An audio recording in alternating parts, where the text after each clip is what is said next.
لقد كان لكم في رسول الله أسوة حسنة. السلام عليكم ورحمة الله وبركاته.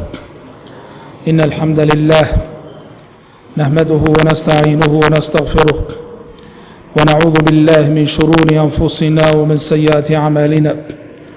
من يهده الله فلا مضل له ومن يضلل فلا هادي له، وأشهد أن لا إله إلا الله وحده لا شريك له، وأشهد أن محمدا عبده ورسوله. يا أيها الذين آمنوا اتقوا الله حق تقاته ولا تموتن إلا وأنتم مسلمون. يا أيها الناس اتقوا ربكم الذي خلقكم من نفس واحدة وخلق منها زوجها وبث منهما رجالا كثيرا ونساء، واتقوا الله الذي تساءلون به والأرحام إن الله كان عليكم رقيبا. يا أيها الذين آمنوا اتقوا الله وقولوا قولا سديدا يصلح لكم أعمالكم ويغفر لكم ذنوبكم، ومن يطع الله ورسوله فقد فاز فوزا عظيما.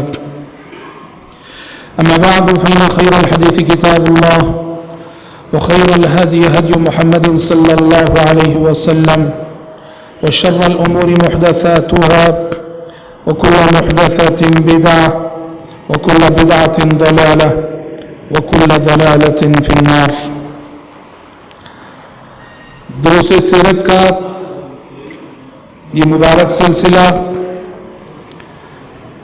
جو پچھلے 14 دنوں سے جاری ہے، بحمد اللہ ہم مکی زندگی کو ختم کر کے نبی کریم صلی اللہ علیہ وسلم کی مدنی زندگی میں داخل ہو چکے ہیں، اور کل کے درس میں ہماری گفتگو ہوئی تھی کہ مدینہ جانے کے بعد نبی کریم صلی اللہ علیہ وسلم نے 3 اہم اقدامات کیے اور 3 عظیم کام کیے.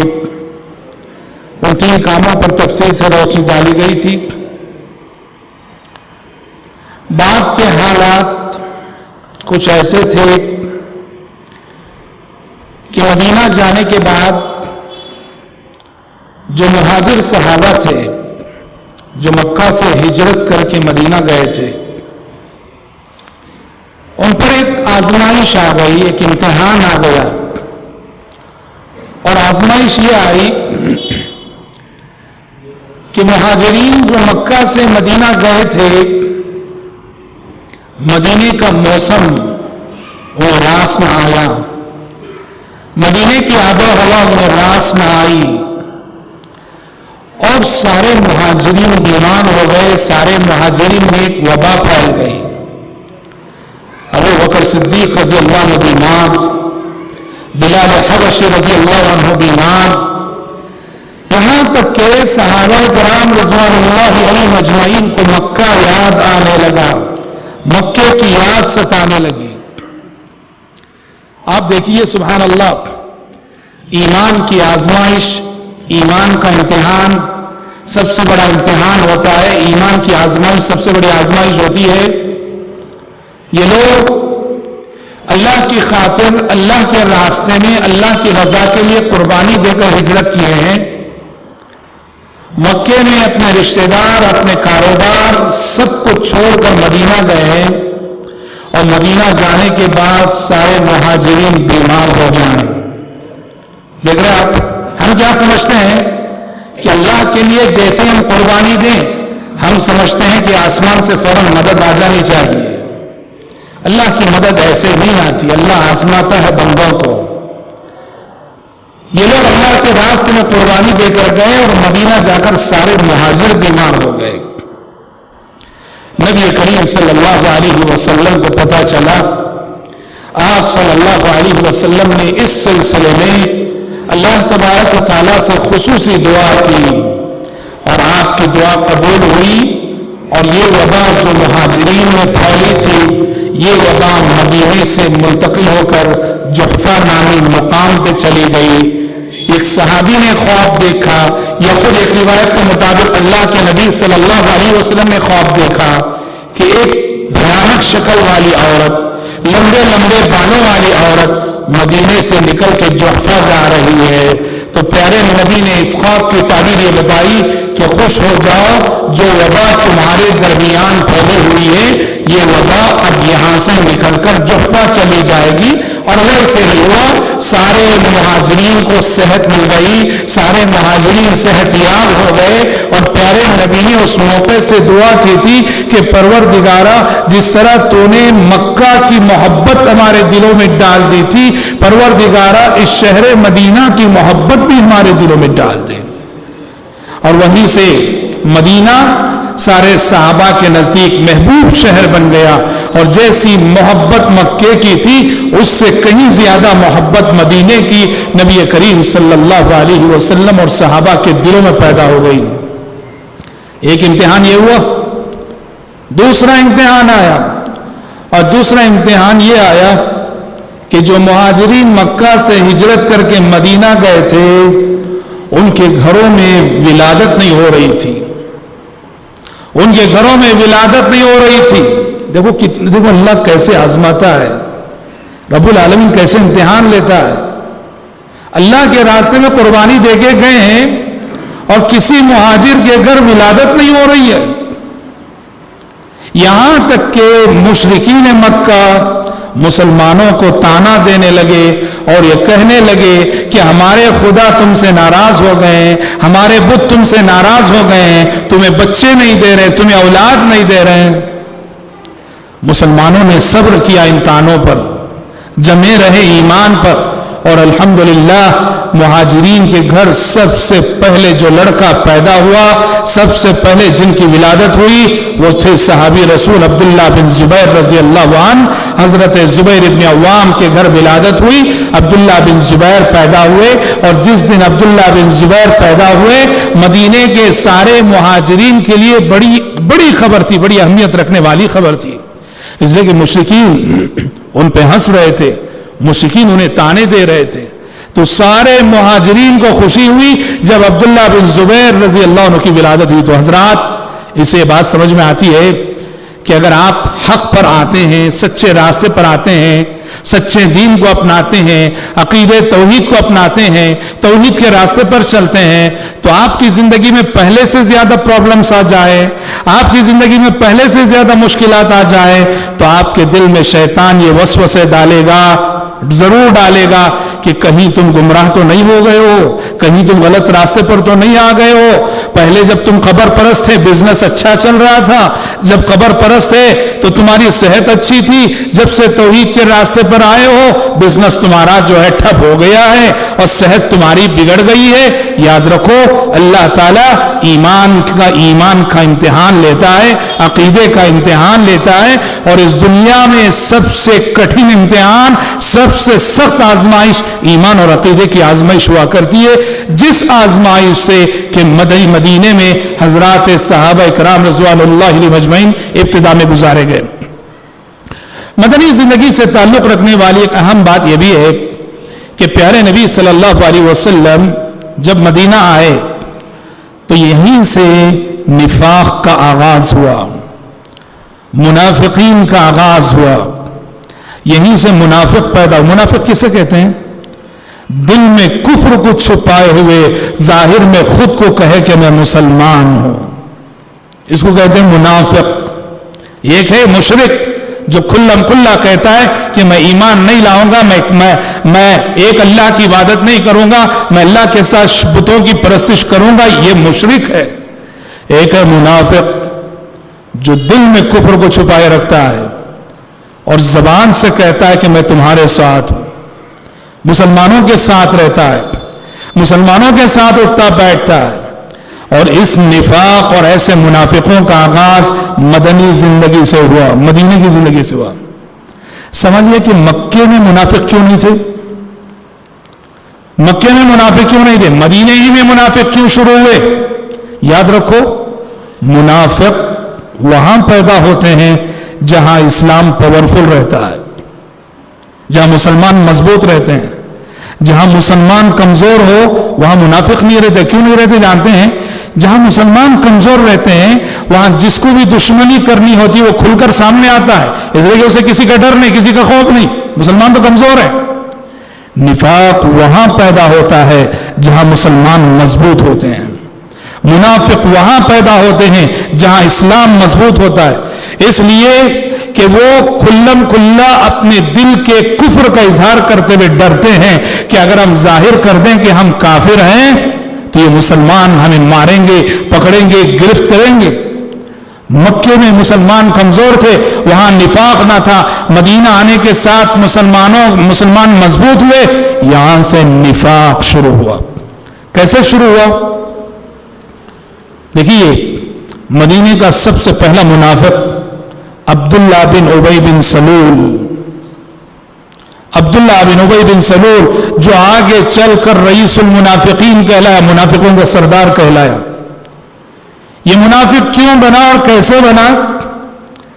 نبی کریم صلی اللہ علیہ وسلم کی بعثت سے پہلے، آپ کی ہجرت سے پہلے مدینے والے، میں بتا چکا مدینے میں دو قبیلے تھے، اوس اور خزرج، ان دونوں میں کافی لڑائیاں ہوتی تھی۔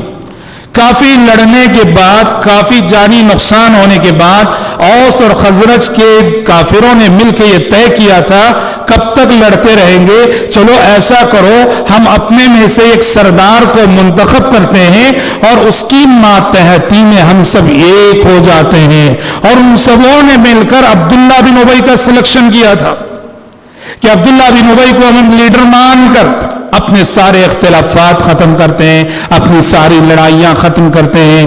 چنانچہ عبداللہ بن ابی کے لیے وہ ایک تاج اس کے سر پہ رکھنے کے لیے ایک تاج بنا رہے تھے۔ ہوا یہ کہ انہی دنوں مدینے والوں کی ملاقات مکے میں نبی کریم صلی اللہ علیہ وسلم سے ہو گئی۔ نتیجے میں مدینے والوں کو عبداللہ بن ابی سے بہتر لیڈر مل گئے، عبداللہ بن ابی سے بہتر رہنما مل گئے، عبداللہ بن ابی سے بہتر سردار مل گئے، اور مدینے والے جو اپنے اختلافات کو بھلانے کے لیے، ختم کرنے کے لیے عبداللہ بن ابی کو لیڈر بنانا چاہ رہے تھے، انہوں نے دیکھا کہ اللہ کے نبی اور اللہ کے پیغمبر کی شکل میں اللہ تعالیٰ نے انہیں ایک عظیم انعام دے دیا ہے۔ چنانچہ مدینے میں جو مقام عبداللہ بن ابی کو ملنا تھا وہ مقام نبی کریم صلی اللہ علیہ وسلم کو چونکہ مل گیا۔ یہیں سے عبداللہ بن ابی نے یہ طے کیا کہ محمد کے آنے کی وجہ سے میرا تاج چھن گیا، محمد کے آنے کی وجہ سے میرا عہدہ چھن گیا، محمد کے آنے کی وجہ سے میری کرسی چھن گئی۔ یہیں سے اس نے دل میں بغض، عداوت، نفرت، کفر کو بٹھا لیا۔ کھلم کھلا نہیں کہہ سکتا تھا، ظاہر میں مسلمانوں کے ساتھ رہتا تھا، مگر بہت نقصان پہنچا، جیسا کہ انشاءاللہ ہمارا پورا ایک محاضرہ منافقین پر ہوگا انشاءاللہ تعالی کہ مدنی زندگی میں منافقوں کا کیا رول رہا اور انہوں نے اسلام اور مسلمانوں کو کیسے کیسے نقصان پہنچایا، پورا ایک محاضرہ اس پر ہم دیں گے، اس میں ہم گفتگو کریں گے۔ کہنا یہ کہ مکی زندگی کے مقابلے میں مدنی زندگی میں یہ نمایاں تبدیلی آئی کہ مکے میں پیارے نبی کا اپوزیشن صرف کفار اور مشرکین تھے، اور مدینے میں ایک طرف یہودی، ایک طرف منافقین اور ایک طرف مشرکین۔ آپ صلی اللہ علیہ وسلم کے خلاف بحیثیت اپوزیشن تین گروپ مدینے میں پیدا ہو گئے، اور ہم آگے دیکھیں گے کہ نبی کریم صلی اللہ علیہ وسلم نے ان تینوں سے آپ صلی اللہ علیہ وسلم نے مدنی زندگی میں کیسے نمٹا۔ حضرات، مدنی زندگی کی ایک اور خصوصیت یہ ہے مکی زندگی کے مقابلے میں کہ مدنی زندگی میں نبی کریم صلی اللہ علیہ وسلم کو اور صحابہ کو جہاد کا پرمیشن ملا، جہاد کی اجازت دی گئی، جبکہ یہ اجازت اور یہ پرمیشن مکی زندگی میں نہیں دیا گیا۔ مکے میں مسلمان ستائے جا رہے تھے، مکے میں مسلمان پریشان کیے جا رہے تھے، مکے میں طرح طرح کی سازشیں ہو رہی تھی، لیکن اس کے باوجود جہاد کی اجازت نہیں دی گئی۔ حتیٰ کہ بعض صحابہ نے آ کر آپ سے اجازت بھی چاہی تھی مکی زندگی میں، اجازت دیجئے، کب تک صبر کریں، ان کا جواب پتھر سے دینا چاہتے ہم، پر مکی زندگی میں مسلمانوں کو جہاد کی اجازت نہیں دی گئی۔ مدینہ آنے کے بعد مسلمانوں کو جہاد کی اجازت دی گئی۔ جب سورہ حج کی آیت نازل ہوئی، اذن للذین یقاتلون بانہم ظلموا وان اللہ علی نصرہم لقدیر. ان مظلوموں کو اب جہاد کی اجازت دی جاتی ہے جن سے مشرکین مسلسل کئی سال سے لڑتے چلے آ رہے ہیں، ستاتے چلے آ رہے ہیں، تکلیفیں دیتے چلے آ رہے ہیں. ان مظلوموں کو اب بدلہ لینے کی اجازت دی جا رہی ہے. سوال یہ ہے کیا سبب تھا اور کیا ریزن تھا مکے میں جہاد کا پرمیشن نہیں ملا اور مدینے میں ملا؟ اس کو بہت سمجھنا ضروری ہے میرے بھائی. دیکھو یاد رکھو، مکے میں جہاد کی اجازت بھی دی گئی اور مدینے میں ملی. اس سے اسلام نے یہ میسج دیا کہ جہاد کے لیے سازگار حالات، سازگار ماحول کا پایا جانا انتہائی ضروری ہے. مکے میں مسلمانوں کے پاس اقتدار نہ تھا، مکے میں مسلمانوں کے پاس کوئی اختیار نہ تھا، مکے میں مسلمان کمزور تھے، مکے میں مسلمانوں کے پاس طاقت نہ تھی، مکے میں مسلمان ایک مائنورٹی کے حصے سے رہتے تھے. جہاد کے لیے اقتدار چاہیے، اختیار چاہیے، طاقت چاہیے جی، اور اجتماعیت چاہیے، مسلمانوں میں یونٹی چاہیے، اتحاد چاہیے، اتفاق چاہیے. یہ سارے اسباب مسلمانوں کو مدینے میں نصیب ہوئے، مکے میں نہیں ملے. مکے میں مسلمان مائنورٹی کے حصے سے کمزور تھے، طاقت نہیں، قوت نہیں. شریعت کہتی ہے کہ جہاد ایک اجتماعی عمل ہے، وہ کوئی انفرادی عمل نہیں کہ میرے دل میں آیا اور میں نے جا کے کوئی کاروائی کر دی. یہ کوئی انفرادی عمل نہیں، یہ اجتماعی عمل ہے. پیارے نبی نے حدیث میں فرمایا کہ حاکم وقت، حکمران وقت کی قیادت میں ہونے والا جہاد جہاد ہوتا ہے. آپ نے فرمایا الامام جنہ، بخاری کی حدیث ہے، الامام جنہ یقاتل من ورائہ. آپ نے فرمایا جو وقت کا بادشاہ ہوتا ہے، وقت کا حاکم ہوتا ہے، وقت کا خلیفہ ہوتا ہے، وہ ڈھال ہے مسلمانوں کے لیے. اس کی آڑ میں مسلمان اس کی کمانڈنگ میں، اس کی قیادت میں اپنے دشمن سے لڑا کرتے ہیں. اور یہ بات بھی یاد رہے، یہ بات بھی یاد رہے کہ جہاد کے سلسلے میں شریعت کی تعلیم اور شریعت کا فلسفہ یہ ہے کہ جہاد دعوت کے لیے ہوتا ہے، تبلیغ کے لیے ہوتا ہے. جہاد کا مقصد دعوت اللہ کے لیے راستے پیدا کرنا. جہاں دعوت کا پرمیشن ہو، دعوت کی اجازت ہو، تبلیغ کی آزادی ہو، وہاں مسلمانوں کو پوری توجہ دعوت و تبلیغ پہ دینی چاہیے. علامہ ابن قیم نے لکھا ہے جہاد کا مقصد کیا ہے؟ دعوت و تبلیغ کے راستے میں، اسلام کی نشر و اشاعت کے راستے میں جو رکاوٹیں آتی ہیں ان رکاوٹوں کو ہٹانا تاکہ اسلام کا قافلہ بڑھتا ہوا جائے. یہ جہاد کا سب سے بڑا مقصد ہے. آپ اس کو سمجھ سکتے ہیں. ہم انشاءاللہ بحث کریں گے غزوہ خیبر. غزوہ خیبر جب یہ جنگ ہوئی، غزوہ خیبر میں کیا ہوا؟ ایک قلعہ تھا جس کا نام تھا حصن ناعم. یہودیوں سے ہوئی تھی یہ جنگ. مسلمان کئی قلعے یہودیوں کے فتح کر چکے تھے. ایک قلعہ تھا جس کا نام تھا حصن ناعم. یہ قلعہ فتح نہیں ہو رہا تھا. کئی مرتبے پیارے نبی نے صحابہ کو بھیجا، کوششیں ہوئی، فتح نہیں ہوا. پیارے نبی صلی اللہ علیہ وسلم، بہت مشہور حدیث ہے، آپ نے ایک رات فرمایا، ایک شام فرمایا غدا لأعطی الرأیۃ رجلا یحب اللہ ورسولہ ویحبہ اللہ ورسولہ. آپ نے کہا کہ کل اسلامی فوج کا جھنڈا میں ایک ایسے شخص کے ہاتھ میں تھما رہا ہوں کہ جس کے ہاتھوں یہ قلعہ فتح ہوگا وہ اللہ اور اس کے رسول سے محبت کرنے والا ہوگا، اللہ اور اس کے رسول اس سے محبت کرنے والے ہوں گے. بہت مشہور واقعہ ہے. صبح ہوئی، پیارے نبی نے کہا این علی، علی بن ابی طالب کہاں ہیں؟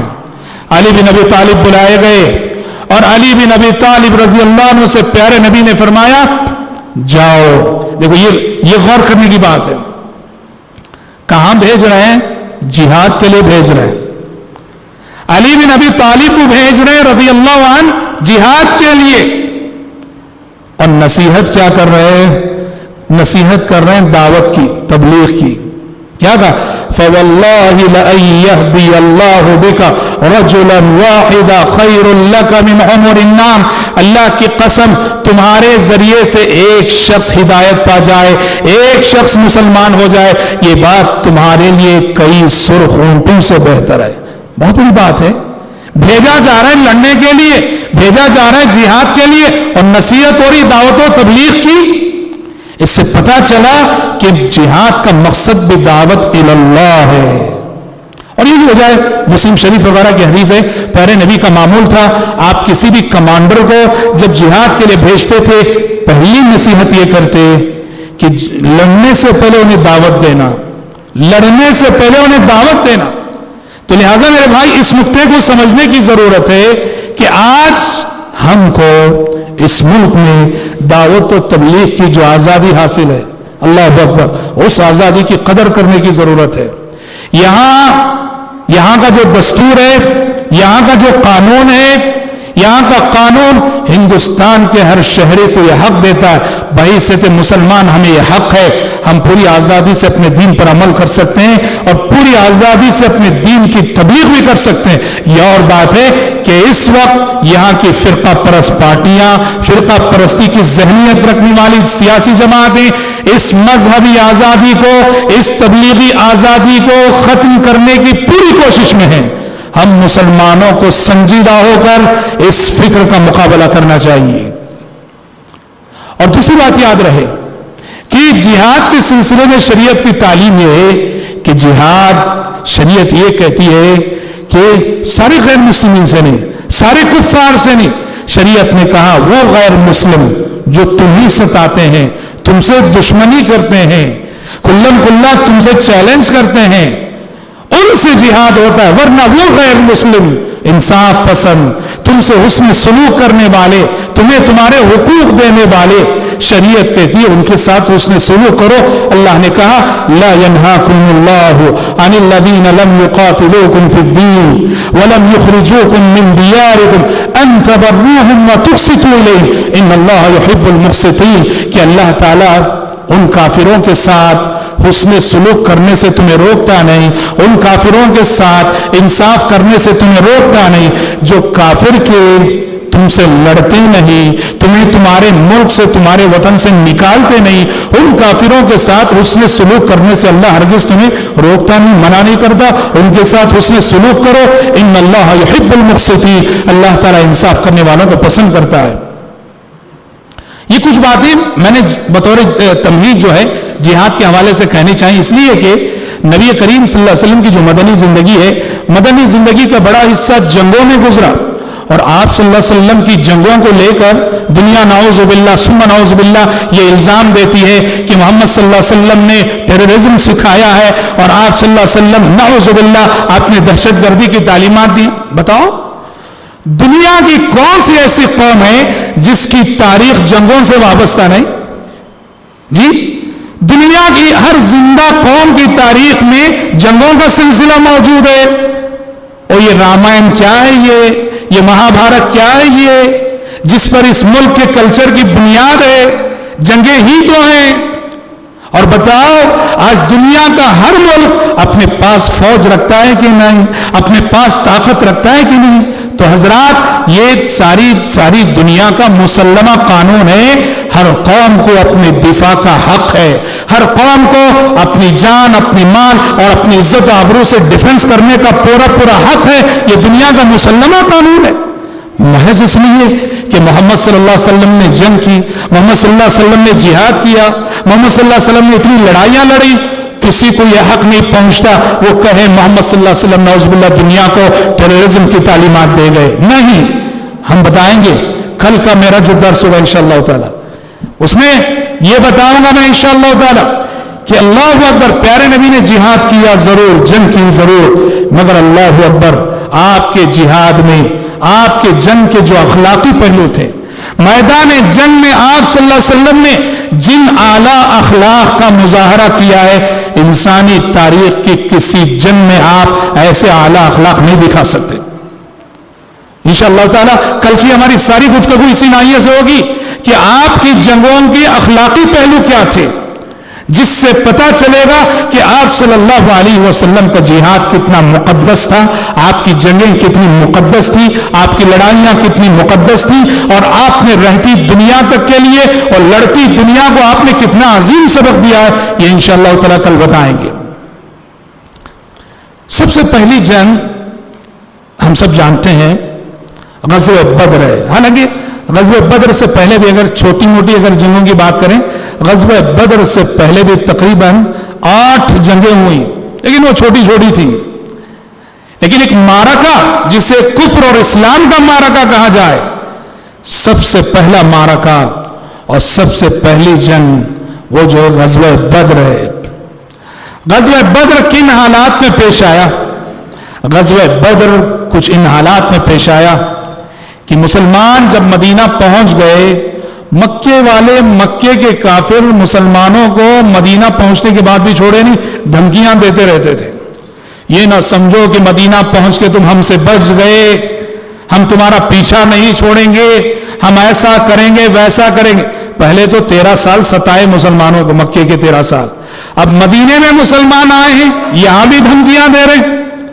اور پیارے نبی صلی اللہ علیہ وسلم نے اب چونکہ جنگ کے اسباب حاصل ہو گئے، قوت حاصل ہو گئی، آپ صلی اللہ علیہ وسلم نے انتقامی کارروائی کرنی چاہیے، اور اس کے لیے ایک واقعہ سبب بنا۔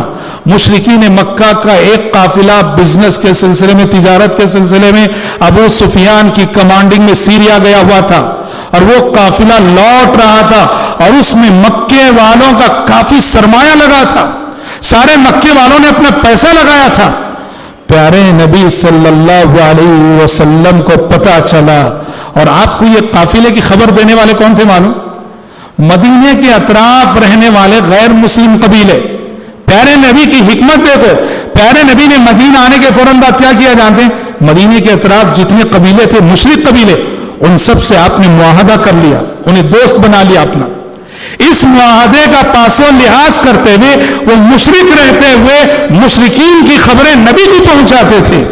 آپ سسن کو اطلاع آئی کہ ابو سفیان کا قافلہ خوب لدا ہوا سامان سے آ رہا ہے۔ پیارے نبی نے مدینے میں فوراً صحابہ سے کہا، فوراً نکلو، جس کے پاس سواری ہے وہ لے اور فوراً نکلے۔ نہ لڑائی کا کوئی یہ تھا، بس قافلے کو پکڑنا ہے، قافلے کا پیچھا کرنا ہے۔ دوسرے الفاظ میں اگر کہیں تو اقتصادی طور پر مشرکین مکہ کو کمزور کرنا، مکے کی اقتصادیات پہ ضرب لگانا مقصد تھا۔ لڑائی کا کوئی پلان نہ تھا، جنگ کا کوئی پلان نہیں تھا۔ اس لیے کہا جس کے پاس جو سواری تیار ہے لے کے نکلو، اور آپ کے ساتھ تقریباً 313 یا ایک روایت کے مطابق 317 یا ایک روایت کے مطابق 319 صحابہ نکلے۔ اور چونکہ قافلے کا پیچھا کرنا مقصد تھا، صحابہ پوری تیاری سے بھی نہیں تھے، اکثر کے پاس سواریاں نہیں، اکثر کے پاس ہتھیار نہیں، بہت کم صحابہ تھے جن کے پاس ہتھیار تھے۔ بہت ہی قسم پرسی کے عالم میں یہ 313 یا 319 کی تعداد نکلی تھی۔ ادھر ابو سفیان کو خبر ہو گئی کہ مسلمان پیچھا کر رہے ہیں۔ ابو سفیان نے فوراً مکے ایک جاسوس بھیجا، مکے والوں کو خبر دیتے ہوئے کہ ہمارا قافلہ اور قافلے میں موجود اسباب خطرے میں ہیں، فوراً جو ہے ہمیں مدد کی ضرورت ہے۔ یہ سن کر ابو جہل کی قیادت میں 1000 کی فوج مکے سے نکلی، 1000 کی فوج مکے سے نکلی۔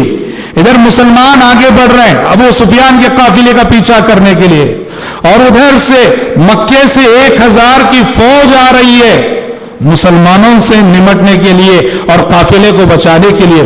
ہوا یہ کہ ابو سفیان بڑی ذہانت اور بڑی چالاکی سے نئے نئے راستوں سے اپنے قافلے کو بچا کر نکالنے میں کامیاب ہو گئے، بچا کر نکالنے میں کامیاب ہو گئے۔ مسلمانوں کی دسترس، مسلمانوں کی گرفت سے اپنے تجارتی قافلے کو بچا کر بہت دور لے گئے، یہاں تک کہ انہیں یقین ہو گیا اب مسلمان ہمارا پیچھا نہیں کر سکتے۔ جب بچ گیا ابو سفیان کا قافلہ، ابو سفیان نے ابو جہل کو پیغام بھیجا کہ آ جاؤ، اب تو ہم بچ نکلے ہیں، مسلمانوں کے قبضے ان کی گرفت سے باہر ہو چکے ہیں۔ ابو جہل کے سر میں جو غرور سمایا تھا، اس نے کہا ہم نکلے ہیں تو مسلمانوں کا مقابلہ کیے بغیر واپس نہیں لوٹیں گے. خوب ناچنے والیاں تھی فوج میں, گانے والیاں تھی فوج میں, گاتے ہوئے ناچتے ہوئے ابو جہل مسلمانوں کی طرف بڑھتا رہا. اب ہوا یہ کہ مسلمان نکلے تھے قافلے کا پیچھا کرنے کے لیے, قافلہ تو بچ نکلا, اب اچانک جنگ کی نوبت پیش آ گئی. اور وہ جنگ بھی کس سے؟ اس فوج سے جو تعداد میں مسلمانوں سے ڈبل نہیں ٹریبل ہے. مسلمان 313 اور وہ 1000, اور وہ 1000 بھی کیسے ہوئے؟ کیسے؟ ہتھیار سے لدے ہوئے, سواریوں پر سوار, اور ادھر مسلمان ہیں کہ غریب نادار, سواریاں نہیں ہیں, تلوار نہیں ہے, ہتھیار نہیں ہے, ڈھال نہیں ہے. عجیب قسم پرسی کا عالم تھا. پیارے نبی نے صحابہ سے مشورہ طلب کیا کہ بتاؤ لوگ اب کیا کرنا ہے, کیونکہ نکلے تھے تجارتی قافلے کا پیچھا کرنے کے لیے اور اب جنگ کی نوبت آ گئی. تو پہلے ایک یقین بات بھی کرے. کئی مہاجر صحابہ نے اٹھ کر جواب دیا, اے اللہ کے نبی ہمت کر کے ہم مقابلہ کریں گے, آگے بڑھیں گے اللہ کے نبی. لیکن پیارے نبی انصار کا جواب سننا چاہ رہے تھے جو مدینے کے رہنے والے. تو جب بار بار پیارے نبی کہہ رہے تھے لوگوں مشورہ دو, تو انصار میں سے سعد بن معاذ رضی اللہ عنہ اٹھ کھڑے ہوئے, کہا اللہ کے نبی لگتا ہے ہم انصاری صحابہ کی رائے جاننا چاہتے ہیں. کہا اللہ کے نبی اللہ کا نام لے کر آگے بڑھیے, اللہ کی قسم اگر آپ ہمیں کہتے ہیں سمندر میں گھوڑے ڈالنے کے لیے, ابھی آپ کے حکم سے سمندر میں گھوڑے ڈالنے کے لیے تیار ہیں. اللہ کے نبی ہم ویسا نہیں کہیں گے جیسا قوم بنو اسرائیل نے موسیٰ علیہ السلام سے کہا تھا, اذهب انت وربک فقاتلا انا ہاہنا قاعدون. موسیٰ علیہ السلام نے جب اپنی قوم سے بیت المقدس پر حملہ کرنے کے لیے کہا تھا, بنی اسرائیل نے جواب دیا تھا, اے موسیٰ تم اور تمہارا رب جاؤ لڑو, ہم یہاں بیٹھے تماشا دیکھیں گے. کہا اللہ کے نبی ہم ایسا جواب نہیں دیں گے, آگے بڑھیے. ہم یہ کہتے ہیں اذهب انت وربک انا معک مقاتلون. کہا کہ پیغمبر آگے بڑھیے, ہم آپ کے ساتھ قدم بقدم لڑنے والے ہیں.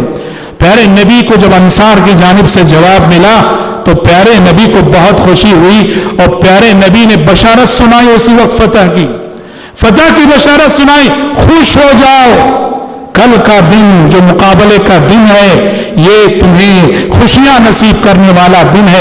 بشارتیں سنائی پیارے نبی صلی اللہ علیہ وسلم نے. اب پیارے نبی کو جستجو تھی, جنگوں میں کیا ہوتا ہے جاسوسی کا نظام ہوتا ہے, پیارے نبی کا بھی جاسوسی کا نظام تھا.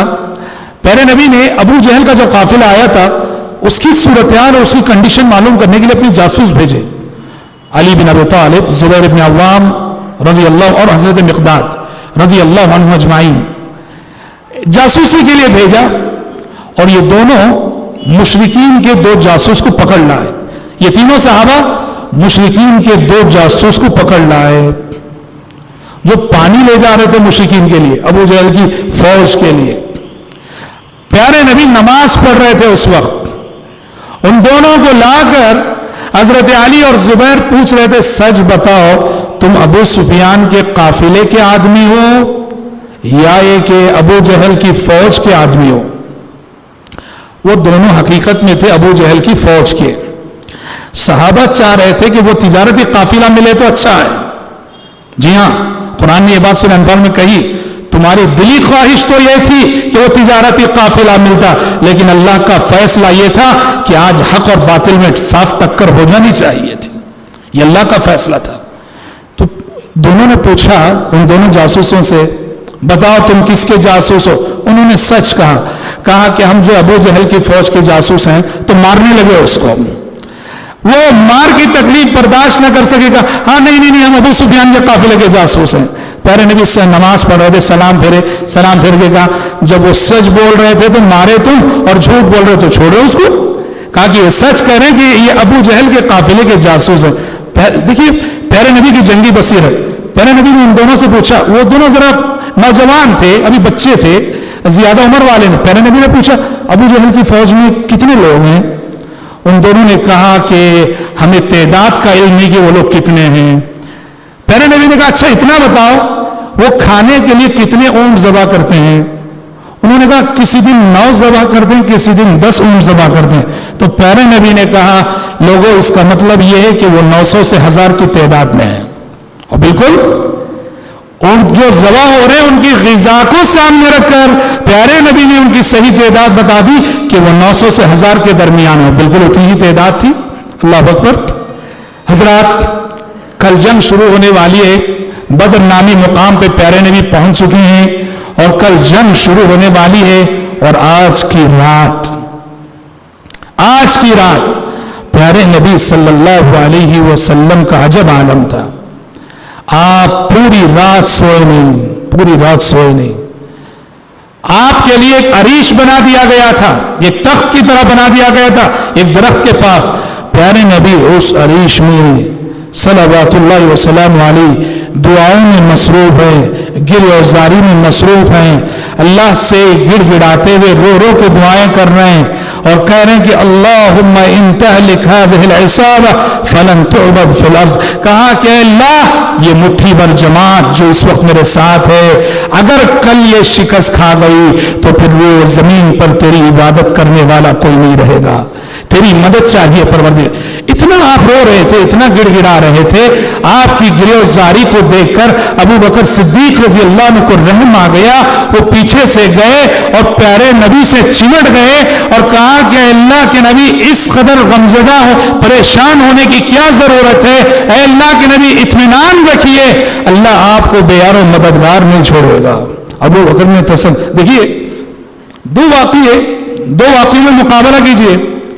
ایک موقع وہ تھا غار ثور کا جہاں اللہ کے نبی اور ابو بکر دونوں ہیں اور وہاں پریشان کون ہیں؟ وہاں پریشان ابو بکر ہیں. ابو بکر پریشان.